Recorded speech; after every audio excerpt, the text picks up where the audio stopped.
Ay, payagan mo ba si Carla mag-vlog? Wala pa akong say na mag-ano kay Carla po at tawag niyan. Ah, si Kalinga po ang mag-ano pa, si Kalinga Prab po. Opo. Pero kung ako po, okay lang din naman po na mag-vlog si Carla.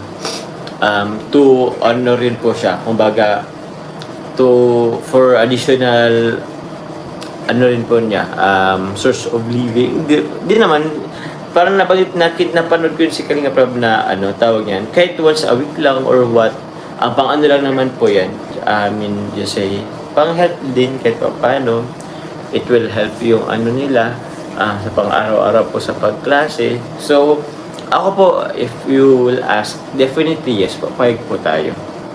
Opo, pero, siyempre, knowing Carla naman, kasi ang alam ko po, sabi niya po is gusto niya rin naman mag-focus po sa pag-aaral. So, yung suggestion niya po ni Kalinga Prab, it's okay din naman po.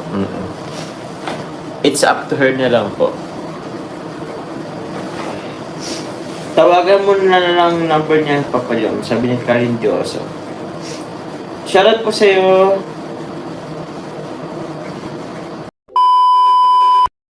So yun lang po guys, no, narinig natin mismo kay Kalingap Jomar. Dito kasi may nagtanong kung pwede daw bang payagan na si Carla mag-vlog. And dito na-explain niya na hindi naman siya yung dapat magdesisyon kundi si Kalingap Prab. At yun nga po guys, no, sabi niya dati pa man na papayagan niya si Carla mag-vlog sa tamang panahon. And ayun, update lang kung gusto ni Carla, no, sa once in a week or 2 times in a week, no. Mas importante kasi sa isang channel na meron talagang upload kahit sa isang linggo, dalawa or isa or dalawa, di ba? Kasi ngayon sikat na po si Carla at talagang meron na siyang pangalan dito sa YouTube. So, mas mapadali yung pagparami ng kanyang followers. So, yun, suggestion ni Kalinga Prab, kung gusto niyang mag-vlog, papayagan naman niya ito. Sabi naman ni Carla, no, na dito kay Jomar, siyempre gusto niyang mag-vlog, di ba? Gusto niyang mag-vlog. Nasabi na niya rin noon yan kay Kalinga Prab na gusto niyang mag-vlog at plano niya talagang mag-vlog. Alam naman natin sa pag-vlog meron talagang kita, lalong-lalo na sikat na si Carla.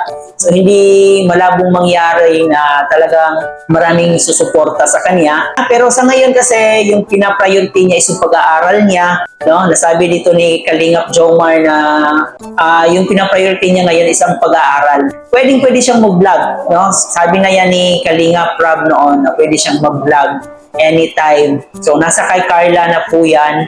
Ang importante is yung pag-aaral niya ngayon, no? Makapag-focus siya. Yun talaga ang dapat, and yun naman talaga yung niya dito. Yun yung goal niya kung bakit siya nananatili sa pangangalaga ng kalingap ni Kuya Rab, kasi yung goal niya is makapagtapos ng pag-aaral at para matulungan yung pamilya niya. Siguro may tamang panahon para sa bagay na yan, sa pag-vlog niya. Hintayin na lang po natin kung kailan niya gustong mag-vlog. Ang importante sa ngayon, nandito pa naman si Kalinga Prab at handang magsuporta sa kanyang pag-aaral. Mag-focus na lang muna siya sa kanyang pag-aaral. Wag na lang muna siyang mag-vlog. Kasi nandito din naman si Kalingap Jomar na handang umalalay, no? At syempre may mga sponsor si Carla. So para sa akin, hindi rin naman ganon ka mahihirapan si Carla sa kanyang pag-aaral kasi marami namang nakasuporta. So ayun lang po guys yung update natin ngayon. Kinuha natin itong clip video na to mula kay Kalingap Jomar sa kanyang live. At sabi nga niya dito, kung siya ang magdesisyon, why not, di ba? At least kumbaga pang dagdag na rin ng kita, no? So meron siyang tulungan sa kanyang pamilya, so mas mabuti yon. Kasi alam naman natin na napakabait itong si Carla at may gininto ang puso din itong si Carla at kaya ring tumulong. Pero ngayon nakapokus pa siya sa kanyang pag-aaral. Suportahan na lang muna natin yung Jom Carl kasi yung pagsuporta natin kay Jom Carl para din po yun kay Carla sa kanyang pag-aaral. Malaking ambag na po yun yung panonood natin at pagmamaraton natin sa kanyang videos ni Kalinga Prab. Ayun, malaking tulong na po yun para kay Carla. Siyempre dito sa programa na rin ni Kalinga Prab. So ayan guys, hanggang dito na lang muna yung reaction video natin. Muli po sa mga hindi pa nakapag-subscribe kay Kalingap Jomar, suportahan po natin ang kanyang charity vlogs kasi bihira lang po yung mga taong ganito na handang tumulong sa kanilang kapwa. Suportahan natin palagi ang kanyang mga charity vlogs, panoorin natin ang kanyang videos At ang hindi pag-skip ng ads, talagang malaking tulong na po yun para sa kanilang channel. At syempre guys, dito na rin sa ating mga ka-key boys, no? Kay Kalinga Dan, kay Kalinga Pedong, suportahan din po natin ang kanilang mga channels. At ang ating pinakaama ng Kalinga, huwag natin kalimutan yan. So, suportahan natin palagi ang kaniyang channel.